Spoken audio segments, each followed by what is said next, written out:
Señoras y señores, buenas tardes y bienvenidos a la Biblioteca Nacional de España. Soy Miguel Miranda, director cultural de esta casa.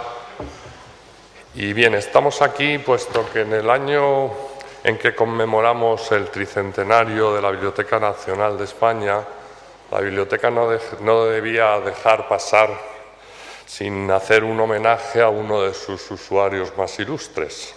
Me estoy refiriendo a Luis Rosales, poeta y ensayista de la que se ha denominado Generación del 36 y figura destacada de la producción literaria española de posguerra.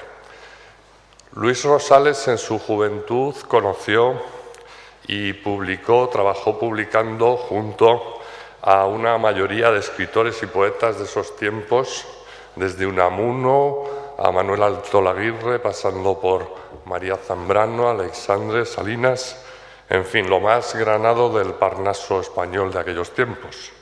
Su obra y sus premios fueron grandes, como un auténtico mago de la rima, sin florituras superfluas, académico que fue de la Real Academia de la Lengua, fue Premio Nacional de Poesía, de Ensayo y Premio de la Crítica, y finalmente en el año 1982 fue Premio Cervantes. Luis Rosales pasó por esta casa y hoy le recordamos de la mano de su hijo, Luis Rosales Fouz, que nos hablará sobre su padre en esta conferencia titulada Un poeta en su selva. Luis. Muchas gracias. Buenas tardes, señoras y señores.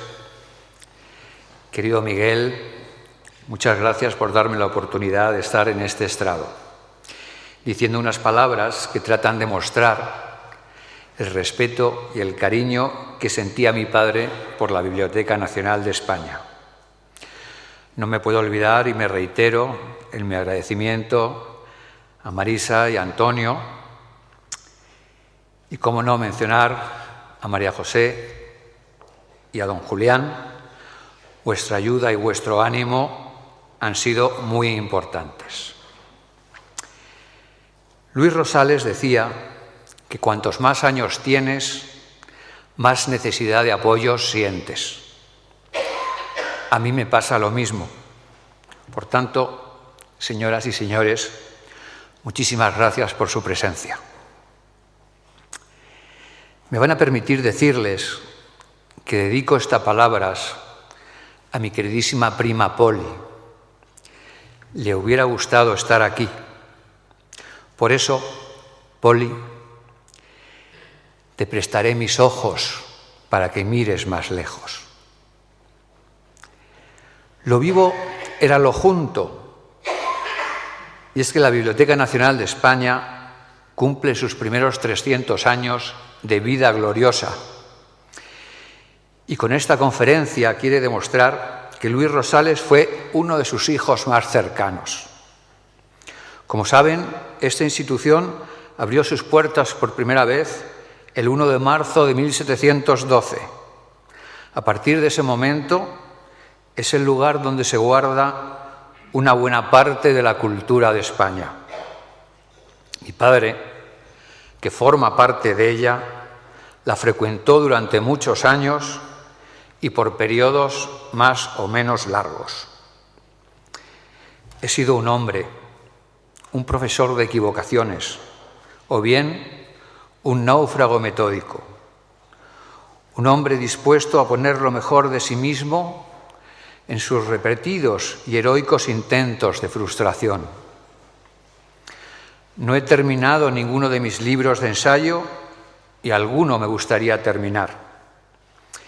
En cualquier caso, así me dije, si soy poeta, debo empezar por aprender qué es el lenguaje. Creo que es importante enmarcar esta relación en el tiempo, y para ello hay que describir la situación de Luis Rosales cuando volvió a Madrid después de aquella infausta guerra. Llegó tocado. Había perdido a su mentor Joaquín Amigo. Era mi pundonor, mi amigo y mi maestro. Él fue quien le impulsó a venir a Madrid en 1932 para estudiar la carrera de Filología Hispánica y, en definitiva, para ser poeta.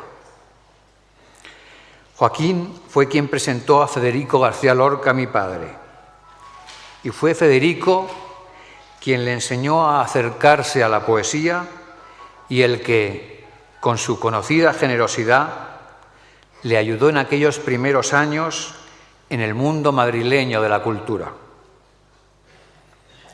Después, el horror se le plantó en la cara como a muchos otros españoles. Nacionales y republicanos acabaron con las dos personas que, junto con mi abuelo, más habían influido en él, en su vida, no solo personal, sino literaria. Un extracto de su poema Centinela Alerta, escrito en 1937, dice así: tendidos están los cuerpos que mi cuidado vigila, tendidos y ya entregados a la muerte o a la fatiga, uniéndolos y abrazándolos, la tierra que nos afirma, casi maternal acoge el silencio y la ceniza de los heridos que sueñan vivir con el nuevo día y de los muertos que tienen desclavada la sonrisa. Se están uniendo las sangres que no se unieron en vida, solas ya sobre la tierra, para encontrarse caminan, que la muerte no vendrá vencedora ni vencida.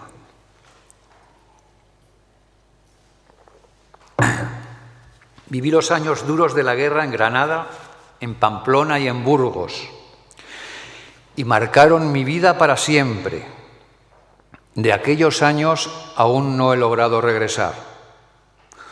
Podemos hablar de la guerra con conocimiento, es decir, con padecimiento. No hemos salido indemnes. Por si fuera poco, en enero de 1941 mueren sus padres, mis abuelos, y además de forma cruel. Primero mi abuela Esperanza, que ya estaba enferma.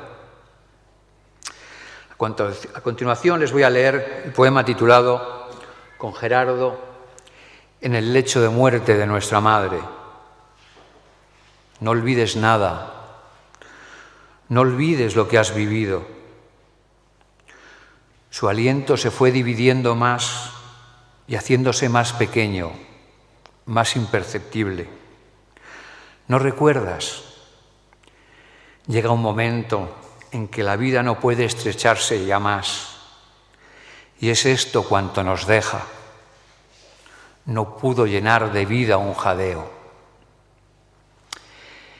Al cabo de 4 días, mi abuelo Miguel, con ese corazón que no pueden sostenerlo sus pies y que no había dormido durante ese tiempo, requiere a mi padre y a mi tía Esperanza para que arreglen el dormitorio matrimonial, su alcoba, como se decía antes, para dormir allí tras los días de duelo. Esa noche le pide a su hijo que escriba una obra sobre y para su madre. Le regala para hacerlo unos folios ingleses de colores que, según parece, eran los mejores del mundo en aquellos momentos.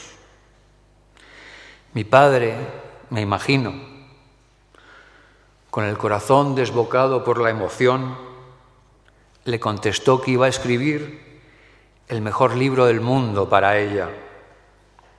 Pues bien, esa misma noche, mi abuelo tuvo una corazonada y murió. Sí, señor.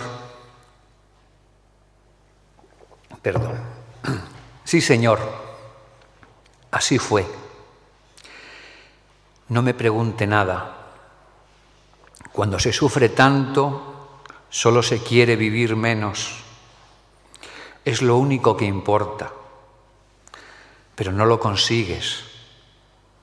Nadie lo puede conseguir, porque el dolor es una instantánea que totaliza nuestra vida y lo sientes llegar de una manera tan despiadadamente concentrada que en su vigor arrastra migajas y verdades.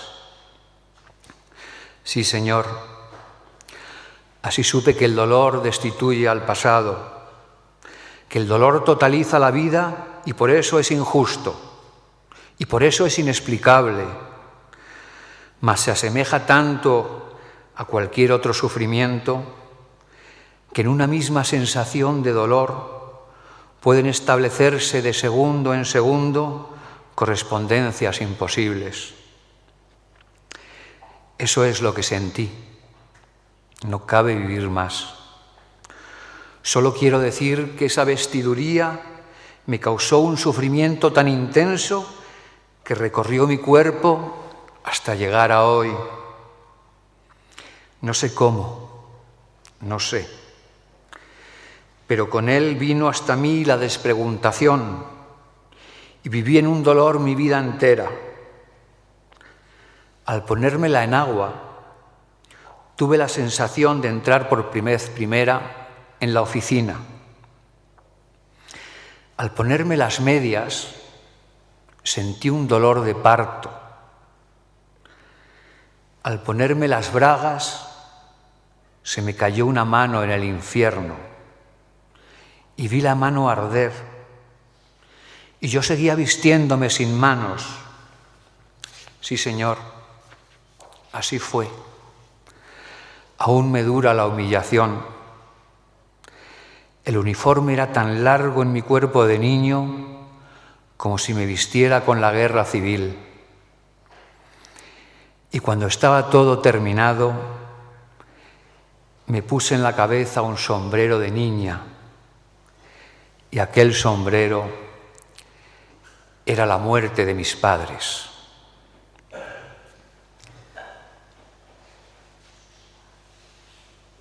Luis Rosales vivía en la pensión Anita de Madrid y tras el fallecimiento de sus padres se trasladó a casa de mis queridos tíos Esperanza y Enrique, que le dieron cobijo a él y a sus libros. Vivía en la calle Rodríguez de San Pedro, muy cerca de la Casa de las Flores, donde había pasado muchos y muy buenos ratos con Pablo Neruda. Y titilan azules los astros a lo lejos. Me gustaría simplemente evocar lo que el gran poeta chileno dijo de mi padre. Atravesó este mortal antipolítico el momento desgarrador en Andalucía y se ha recuperado en silencio y en palabra. Les recuerdo que se conocieron en 1933, es decir, antes de la guerra. Ahora quisiera yo saber qué es lo que queda de mí. Sí, Luis Rosales estaba triste, humanamente triste en aquellos momentos. Además, no corrían los mejores tiempos para los escritores en Madrid, según escribió a su amigo, el gran Dionisio Ridruejo. Me va pesando en el alma el enorme vacío de las publicaciones españolas. A partir de aquí, continúa su relación literaria y de amistad con el importantísimo grupo de Burgos y empieza a trabajar en Escorial, revista de cultura y letras, con Pedro Laín Entralgo y el propio Dionisio. Consiguieron la que fue probablemente la mejor revista literaria de los años 40. Cuando se refiere a su generación, la del 36, dice que significaron ese vacío que necesitaba la historia para seguir siendo historia, cumpliendo el deseo de que no se rompiera la continuidad de la cultura española en un momento en el que estaba seriamente amenazada. Al mismo tiempo tenía que seguir escribiendo y cumplir su promesa. El libro que la cumplió fue El contenido del corazón, dedicado a mi abuela, y cuyos inicios se remontan a aquella época. Mira, Luis, tengo una preocupación. Si sigues escribiendo de ese modo, vas a agotarte pronto. Escribir como escribes es una enfermedad. La primera parte la hizo de un tirón. Algunos de sus poemas se publicaron posteriormente en Escorial. Después hubo una segunda versión que en parte se publicó en ABC. Y por último, la terminó en Cercedilla, casi 30 años más tarde. Este libro tiene una larga historia que ya va siendo la de mi vida. Le debo mucho, le tengo gratitud. Encontré en él mi expresión personal y encontré en él la voz poética que después he llevado a otros libros. Este libro me resume como escritor y como persona, y como hombre, perdón. Por eso, toda vez que había dicho, si soy poeta debo saber lo que es el lenguaje, es entonces cuando empiezo a visitar esta casa. Aprender lo que es un poema, que no es nada fácil, porque es una unidad viva, orgánica, donde circula la sangre por cada una de sus venas, por cada una de sus palabras, por cada una de sus expresiones. Damaso Alonso describía el quehacer de mi padre de la siguiente forma. Hace ya varios años que Luis Rosales cruza todos los días la plaza de Colón y asciende por las escaleras de la Biblioteca Nacional. Entra en el edificio, tuerce a mano izquierda, se sume tras una puerta de cristales, se pierde en un bosque, porque no entra en una sala, entra en un bosque, es decir, se mete por esa selva virgen de los manuscritos de poesía del siglo XVII que se guardan en nuestra Biblioteca Nacional. Sí, el poeta entraba en la selva virgen de los manuscritos porque su alma de escritor e investigador le pedía más. Debo saber en qué consiste la poesía española. El filólogo y académico Alonso Zamora Vicente dijo: siempre me pareció que hacía su poesía a medida que iba viviendo. Iba por las mañanas y escribía por las tardes.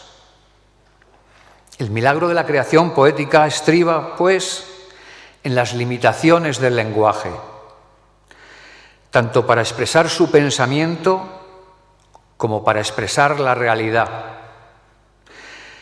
Crear es ensanchar y engrandecer el mundo conocido, mas la creación tiene su cruz. Al fin y al cabo, para crear es preciso escribir, y escribir es encerrarse en una cárcel. Esta es la servidumbre y la grandeza del escritor. Y esta es la ley del origen de la creación poética.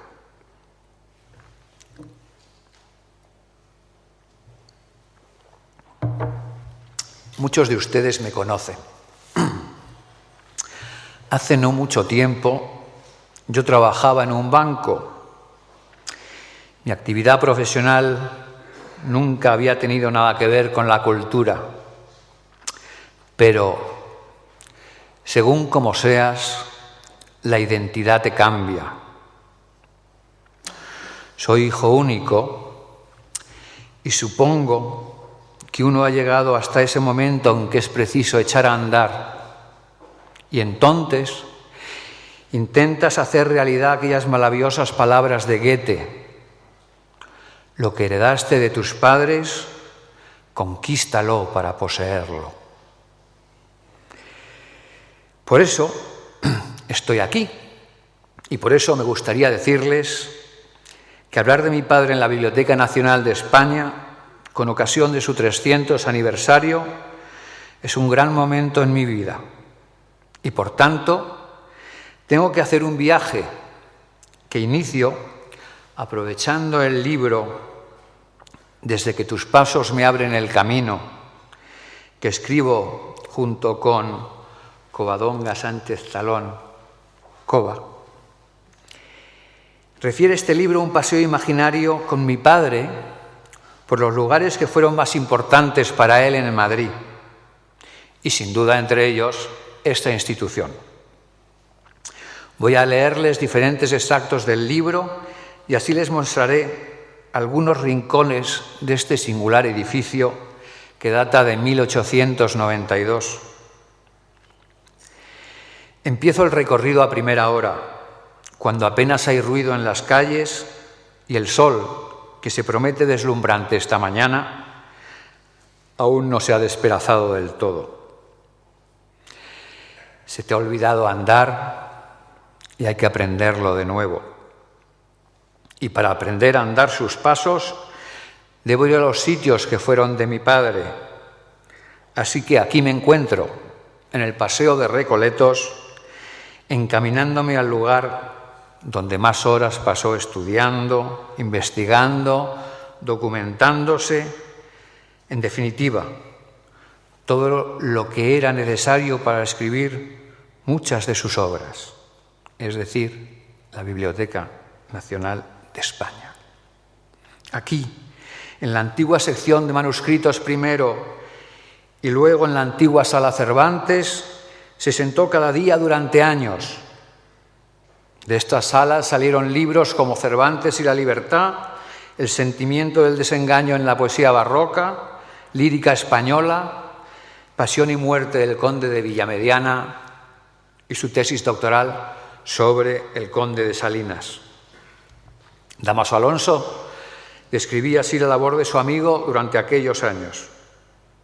En ese decenio que empieza en 1940, Luis Rosales se dedicó con, ¿quién lo diría?, inquebrantable puntualidad a acudir a la sección de manuscritos de la Biblioteca Nacional y a leerse, por las buenas, los tomos poéticos, que iba pidiendo siguiendo la numeración.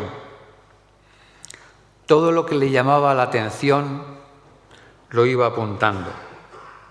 El poeta, sin dejar de serlo, había pues descubierto la erudición. Llegó así a reunir un copioso y precioso archivo de datos que hemos utilizado todos los trabajadores extranjeros y españoles que se lo hemos pedido. Porque Rosales ha sido siempre generosísimo en comunicar su tesoro. Sí, ¿quién lo diría? Puntual. Cuando el mismo Dámaso dijo de él en el prólogo de Rimas, Luis Rosales está hecho de una prolongada, densa sucesión de retrasos, discusiones, ternura, teorías, ilusiones, ensayos, delicadeza, ceceos, un corazón como una casa, poemas, amigos, inteligencia inventora, tabaco negro y coñac. Volviendo a su tarea de aquellos años, hay que insistir en que su archivo sobre la literatura de nuestros clásicos es uno de los más importantes que hay en nuestro país. Se conserva en el muy querido Archivo Histórico Nacional de Madrid. La forma de trabajar de mi padre era, como decía Dámaso, ordenada y sistemática. Comenzaba por tomar nota de todo cuanto le parecía oportuno. Después, analizaba los diferentes personajes que trataría en sus libros. Realizaba un estudio profundo del contexto histórico, a través de transcripciones de documentos del rey o de la corte, poemas e informaciones que solicitaba a sitios oficiales.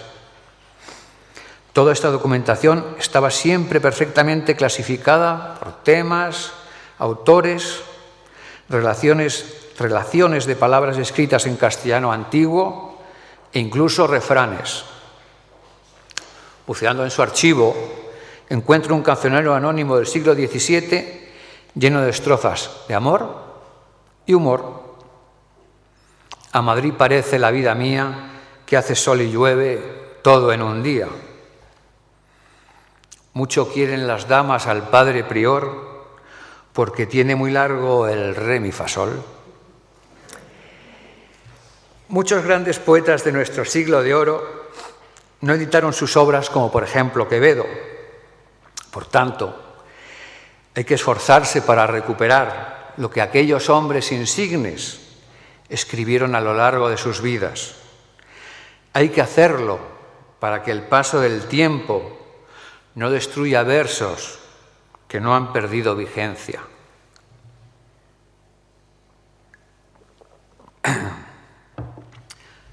La poesía española, más española, es la del siglo de oro.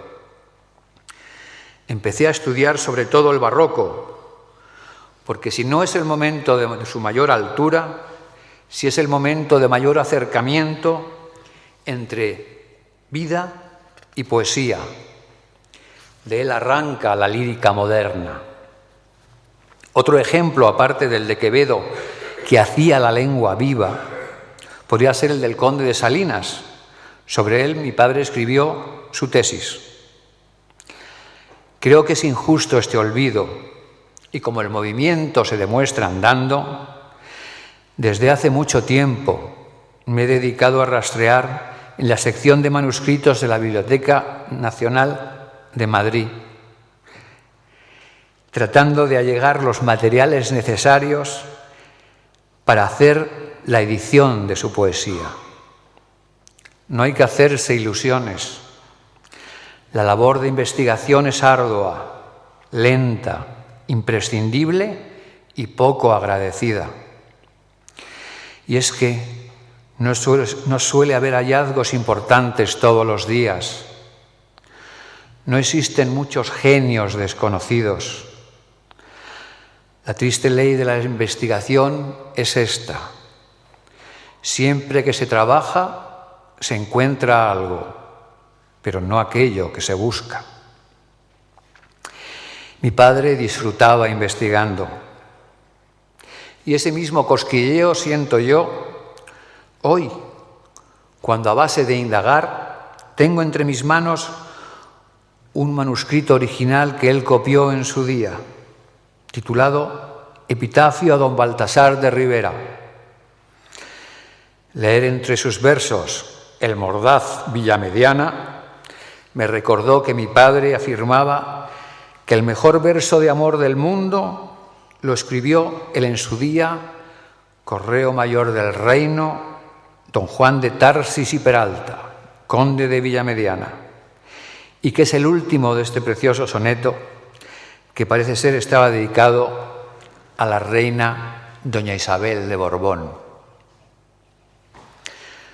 No he menester ventura para amaros, amo de vos lo que de vos entiendo, no lo que espero, porque nada espero.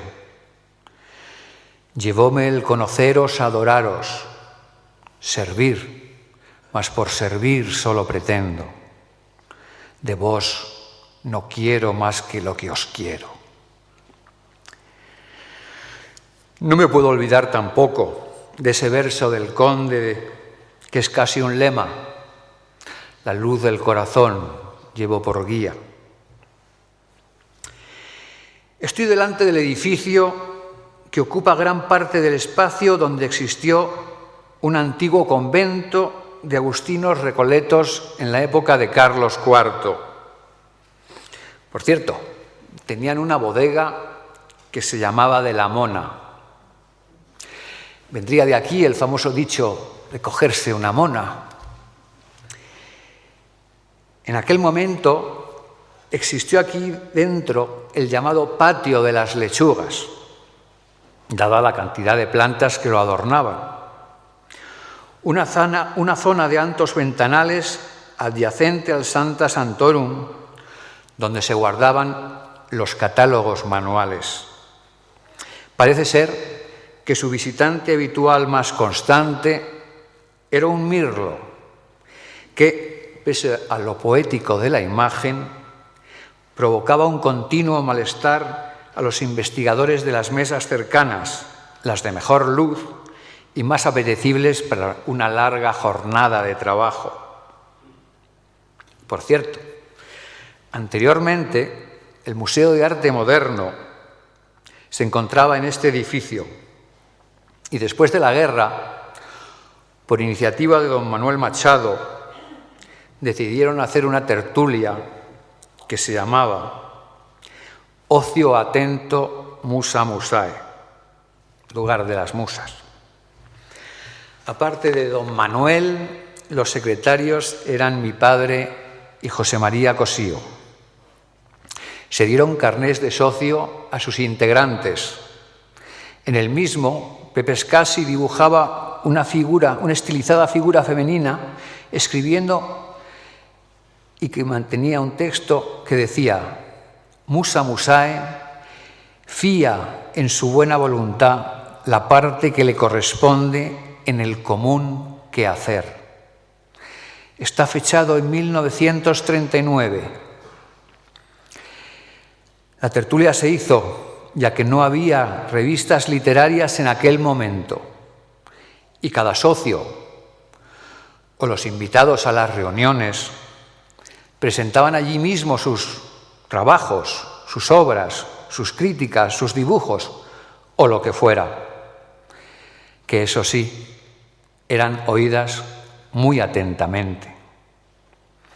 Estas reuniones se celebraban en el despacho de Eduardo Llosent y Marañón, director del museo.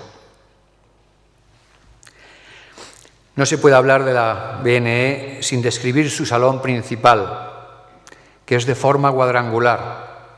En cada esquina, un reloj de época que recuerda los relojes de las estaciones de tren. Un relojero lo cuida con mimo cada mes. Una gran claraboya, antaño cegada, inunda de luz la sala y sus pupitres, con la ayuda de un precioso ventanal en la pared principal. Los nombres de grandes clásicos están inscritos en la parte superior: Cervantes, Góngora, Calderón, Garcilaso, Santa Teresa, el arcipreste de Hita, San Juan de la Cruz, Lope de Vega, Quevedo, Séneca, Averroes. El colorido lo otorgan los escudos representados. La sala está llena de estudiosos y aún así no se oye ni un ruido. El silencio no cabe en la frontera dentro del vivir. Nadie puede escucharlo. Si lo pudieras escuchar, estarías solo en el universo. Si pudiera escucharse, un solo instante de silencio llenaría el mundo entero, desocupándolo, y el corazón del hombre no lo soportaría. La vida es rumorosa y yo no estoy soñando, estoy viviendo. Uno de esos muchos silenciosos debió ser mi buen amigo, el editor Jesús García Sánchez, más conocido como Chus Visor, que me contó que hace muchos años venía a la Biblioteca Nacional de España y como le gustaba tanto la casa encendida, la copiaba a mano, ya que carecía de dinero suficiente para comprar libros. Una preciosa anécdota que demuestra lo que es el amor a la poesía. Lo demostró y lo demuestra todavía.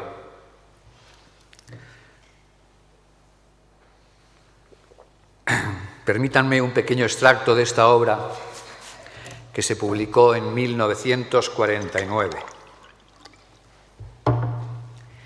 Ciego por voluntad y destino. Porque todo es igual y tú lo sabes, has llegado a tu casa y has cerrado la puerta con ese mismo gesto con que se tira un día, con que se quita la hoja atrasada al calendario cuando todo es igual y tú lo sabes. Has llegado a tu casa y al entrar has sentido la extrañeza de tus pasos que estaban ya sonando en el pasillo antes de que llegaras.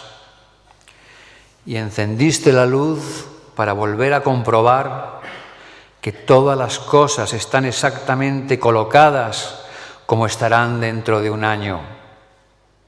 Y después te has bañado respetuosa y tristemente, lo mismo que un suicida. Y has mirado tus libros como miran los árboles sus hojas.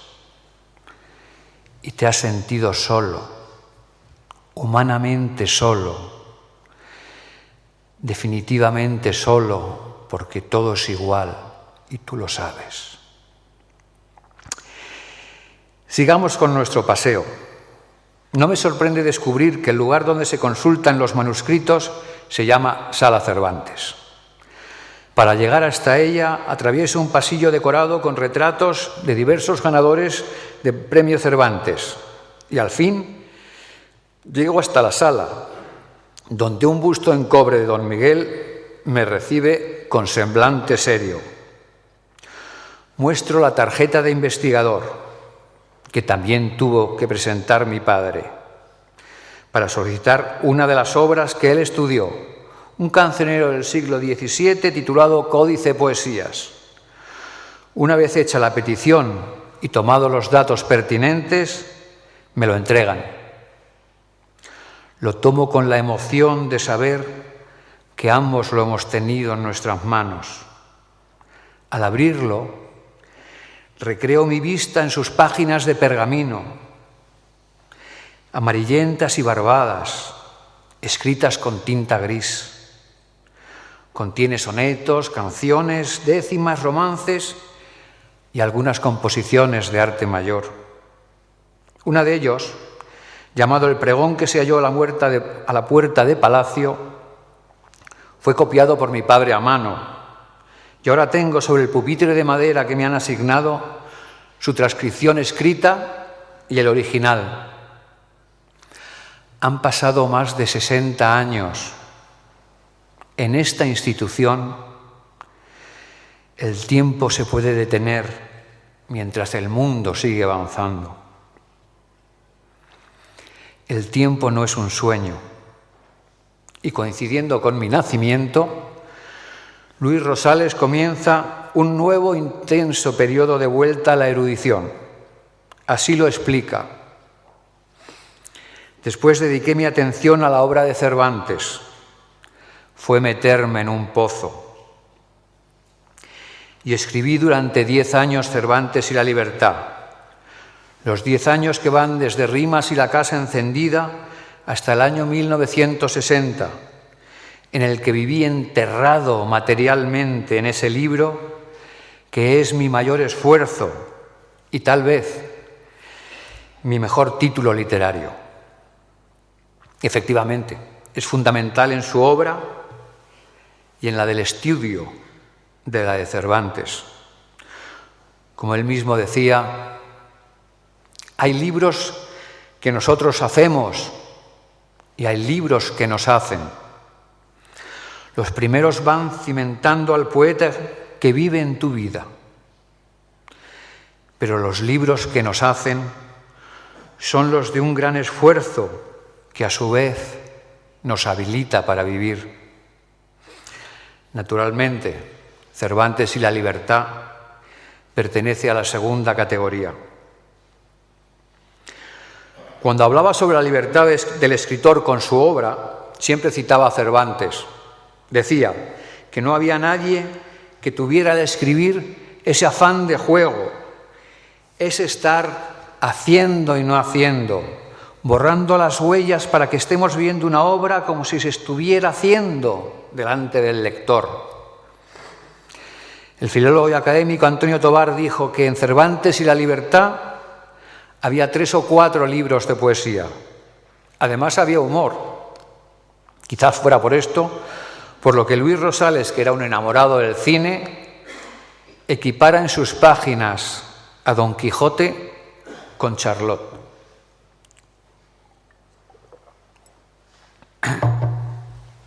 Perdón.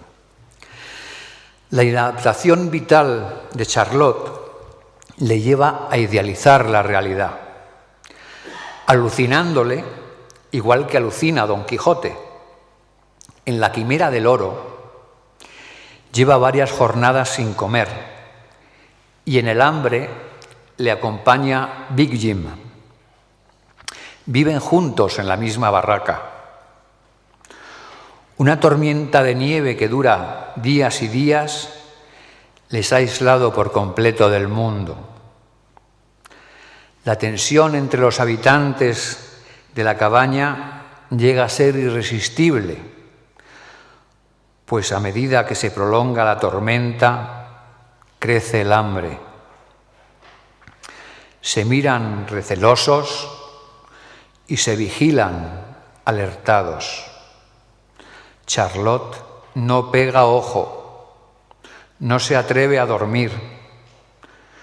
Su compañero gira en torno suyo con un ronco y famélico ronroneo y el resultado de esta tensión es inequívoco. No ofrece duda alguna. Si Dios no lo remedia, Big Jim, enorme como un oso, terminará por comerse a Charlot, inerme como un pájaro. Pasan las horas y va creciendo como una luz la tormenta del hambre. Charlot quiere vivir. Charlot tiene una extraña idea. Se descalza un zapato, enciende lumbre, cuece el zapato en un caldero, lo condimenta con un poco de salsa y de alegría. Lo coloca respetuosamente sobre un plato. Luego afila un cuchillo y con sumo cuidado separa los cancañares de la suela. Ya ha terminado la operación. Sonríe. Hay que aplacar el hambre y para engatusar a su compañero le permite elegir. Big Jim elige los calcañares. Charlot queda encantado con la suela.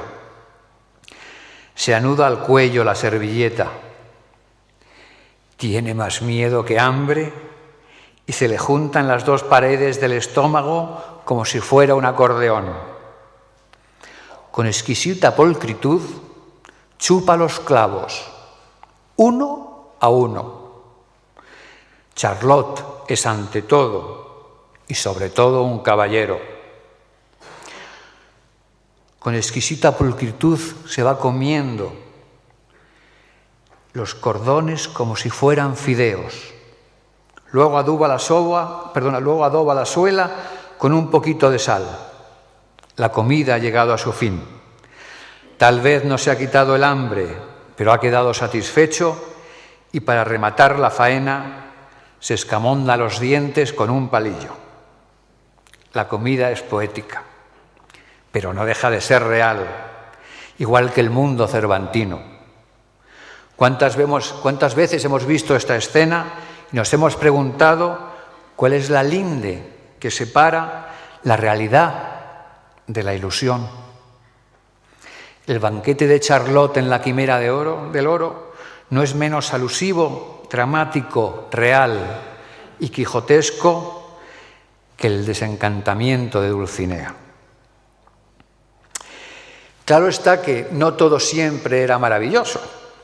En 1961, el jefe de la Oficina Técnica del Servicio Nacional de Lectura escribió al vicedirector de la Biblioteca Nacional informándole de su imposibilidad de comprar Cervantes y la Libertad por ser un libro excesivamente bueno y ser sus posibilidades económicas ridículamente escasas.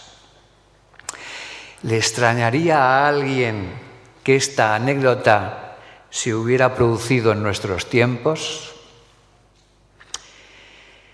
Tanto se sumergía mi padre en su selva de manuscritos que su amigo y compañero de generación, el poeta José María Valverde, tenía que obligarle a parar porque perdía la noción del tiempo. Estaba metido en su rincón, sin ver a nadie, y yo iba a verle, y como un lazarillo le sacaba un poco. Y así enviudaba durante unos instantes de su quehacer, mientras quizás aprovechaba para hacerse un corazón nuevo. Cada vez que se escribe un poema, tienes que hacerte un corazón distinto, un corazón total, continuo, descendiente, quizás un poco extraño, tan extraño que solamente sirve para nacer de nuevo. El dolor que se inventa nos inventa, y ahora empieza a dolerme lo que escribo, ahora me está doliendo. No se puede escribir con la mano cortada, con la mano de ayer. No se puede escribir que un muerto que volviera a sangrar durante varias horas.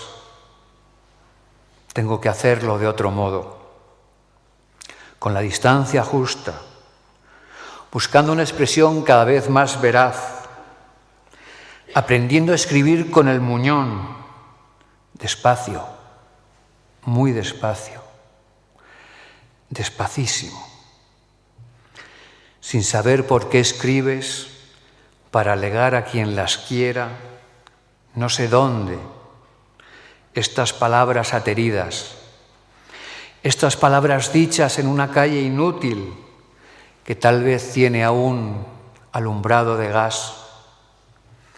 Si nadie las escucha, paciencia y barajar. Este es tu oficio. Sí, este fue su oficio y lo aprendió en su selva. En esta selva virgen de los manuscritos de poesía del siglo XVII, que se atesora en nuestra Biblioteca Nacional de España.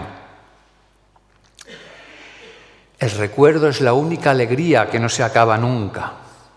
Por eso, hoy, señoras y señores, para finalizar, vamos a cambiar las palabras de mi padre y vamos a pensar que el tiempo sí es un sueño y que nos permite a continuación ver y oír a Luis Rosales. Muchas gracias.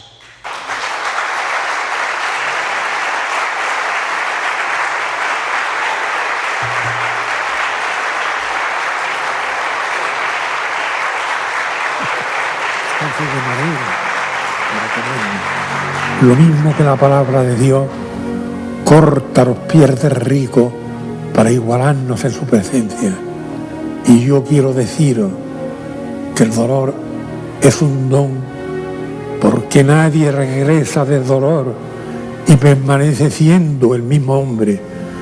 Todo llega en la vida por sus pasos contados, la primavera y el verano, la ignorancia y la lluvia, porque no hay nada gratuito, no hay alegría que no tenga que conseguirse.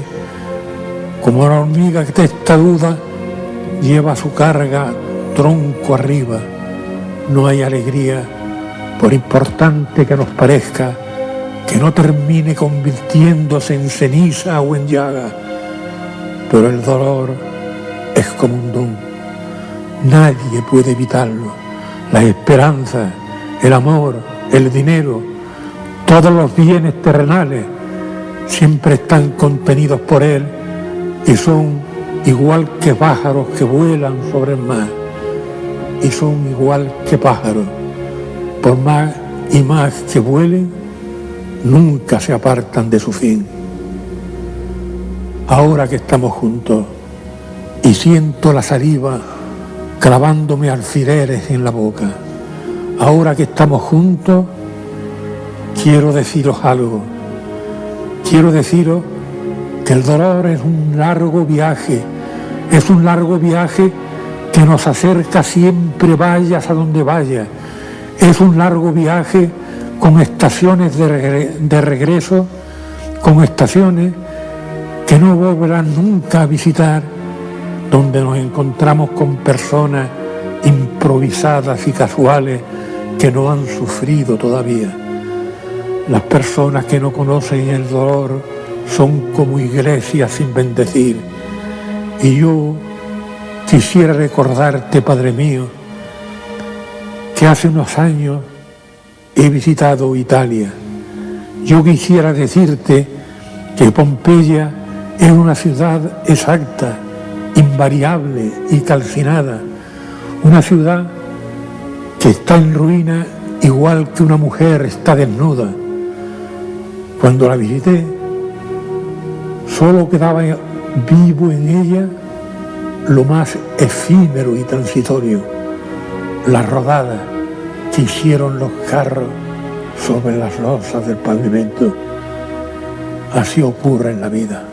Y ahora debo decirte que Pompeya está quemada por el Vesubio, como hay personas que están quemadas por el placer, pero el dolor es la ley de gravedad del alma, llega a nosotros iluminándonos, deletreándonos los huesos y nos da la insatisfacción, que es la fuerza con que el hombre se origina a sí mismo y deja en nuestra carne la certidumbre de vivir como han quedado las rodadas sobre las calles de Pompeya.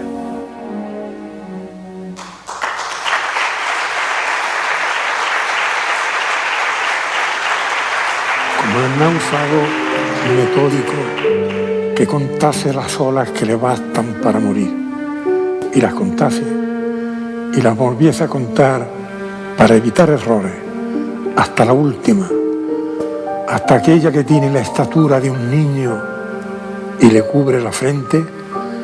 Así he vivido yo con una vaga prudencia de caballo de cartón en el baño, sabiendo que jamás me he equivocado en nada, sino en las cosas que yo más quería.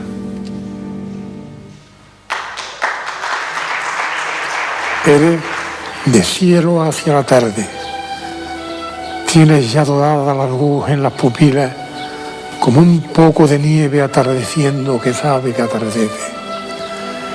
Y yo querría cegar del corazón, cegar de verte cayendo hacia ti misma, como la tarde cae, como la noche ciega la luz del bosque en que camina, de copa en copa cada vez más alta, hasta la rama isleña, sonreída por el último sol. Y sé que avanza porque avanza la noche y que ilumina 3 hojas solas en el bosque. Y pienso que la sombra te hará clara y distinta, que todo el sol del mundo en ti descansa, en ti, la retrasada, la encendida rama del corazón, en la que aún tiembla la luz sin sol donde se cumple el día.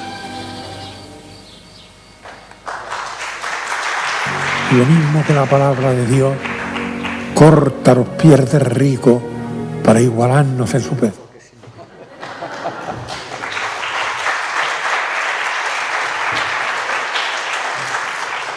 Muchas gracias a todos.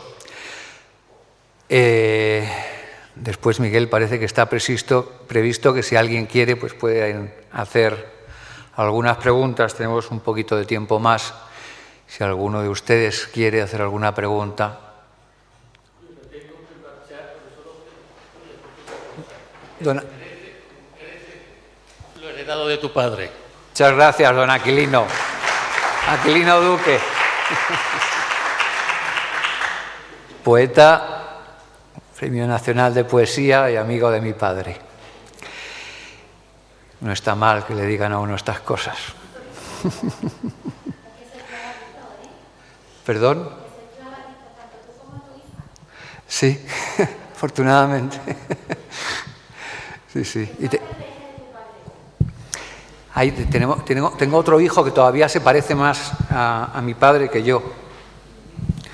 O sea que, pero en fin. ¿De tu padre? Que te lo dice alguien que es de la tierra de tu padre. Ah, bueno, pues si todavía cabe más si cabe, vaya. Muchas gracias, muchas gracias.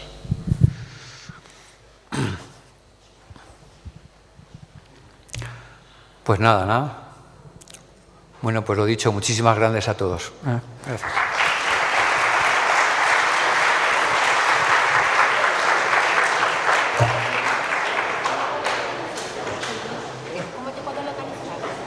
Pues en este, sí, ¿puedo subir aquí? Sí. Si me lo dedica debajo.